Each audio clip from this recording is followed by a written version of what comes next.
प्रत्यक्ष प्रकट होने शुरू हो जाते हैं। कल एक महर्षि, महानतम महर्षि की बात चल रही थी। हर वर्ष जिनकी पूजा का दिन मनाया जाता है, महर्षि व्यासदेव, हर वर्ष व्यास पूर्णिमा मनाई जाती है। ऑल ओवर द वर्ल्ड, संसार भर में पूज्य व्यक्ति की बात आपके सामने, मानो उन्हें भी बिन समर्पण, बिन शरणागति शांति नहीं है। आज इतना कुछ करने वाला व्यक्ति वेदों का संकलन किया है, उनकी देने क्या संसार कभी भूल सकता है? कभी नहीं। इतनी देने हैं उनकी, वेदों का संकलन उन्होंने ना किया हुआ होता तो न जाने वेद कहां होते।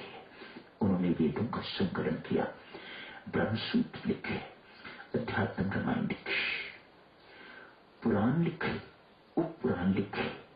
इतना कुछ करने के बावजूद भी ये कोई छोटी मोटी चीजें नहीं है।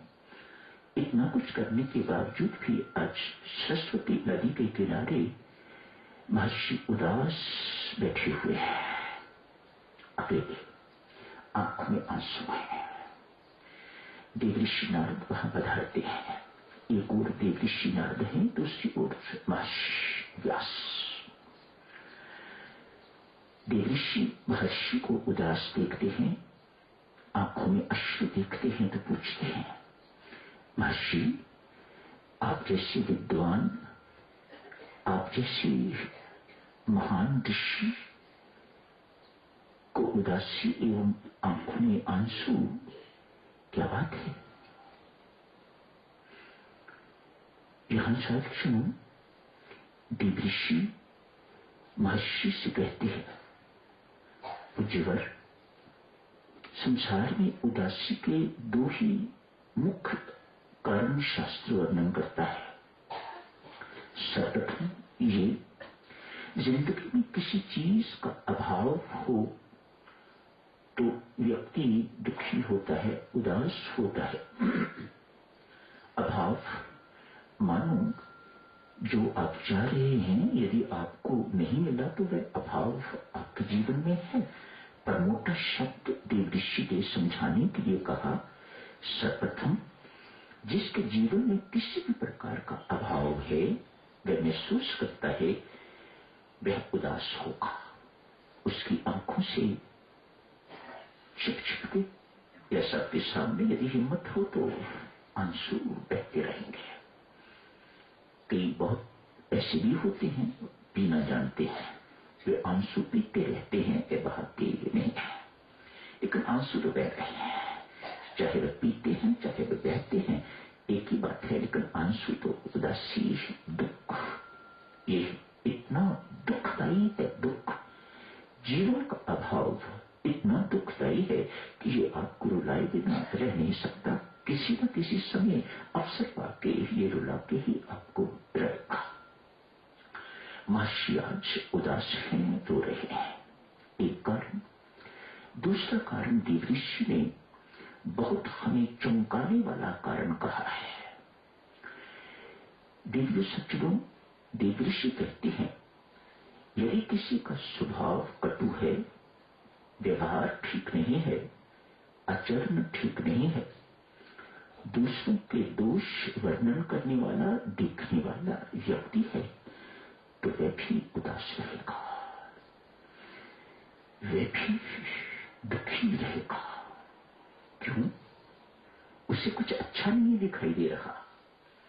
देवरानी के दोष, जिठानी के दोष, देवर के दोष, सास ससुर के दोष, इत्यादि इत्यादि, इन्हीं चीजों पे वह रमता रहता है या रमती रहती है, अतएव सुख कहीं पास नहीं आता। एक दूसरा कारण देवऋषि नारद ने उदासी का बताया। महर्षि ने इन दोनों कारणों को स्वीकार किया है।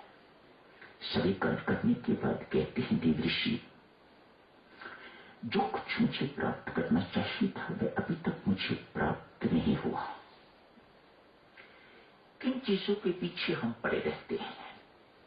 प्राप्त करने वाली संसार में क्या चीजें हैं और हम कहां भटक रहे हैं, और इसी भटकने में जिंदगी व्यतीत हो जाती है। एक जिंदगी नहीं राम स्वरूप जी, अनेक जिंदगियां आदमी बर्बाद कर देता है, अनेक जन्म आदमी बर्बाद कर देता है इस भटकाव में। असली के पीछे पड़ेगी रहनी। जो चीज मुझे प्राप्त करनी चाहिए थी वह मुझे अभी तक प्राप्त नहीं है। मैं परमात्मा की कृपा का पात्र नहीं बन पाया, मेरी भक्ति में अधूरापन है। महर्षि स्वीकार करते हैं। कौन महर्षि देवी? महर्षि व्यासदेव। संत महात्मा ऋषि मुनि जिनकी पूजा करते हैं वे इस वक्त कन्फेस कर रहे हैं मेरी भक्ति अपूर्ण है, मैं परमात्मा की कृपा का पात्र नहीं बन पाया, मैं उसकी कृपा से वंचित हूं।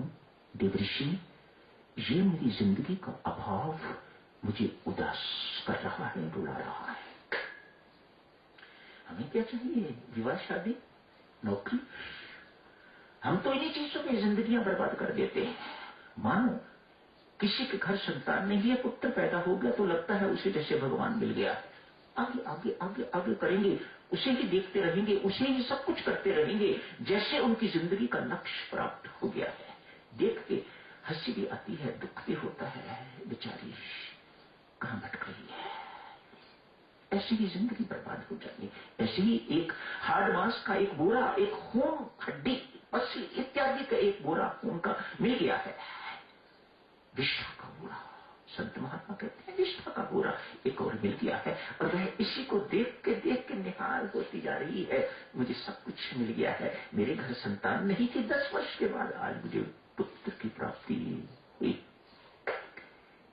देवऋषि का अभाव, महर्षि का अभाव इस प्रकार का नहीं है। मैं परमात्मा की कृपा का पात्र नहीं बन पाया, मैं परमात्मा की कृपा से वंचित हूं। देवऋषि इसलिए उदास हूं, इससे मेरी आंखों में आंसू है।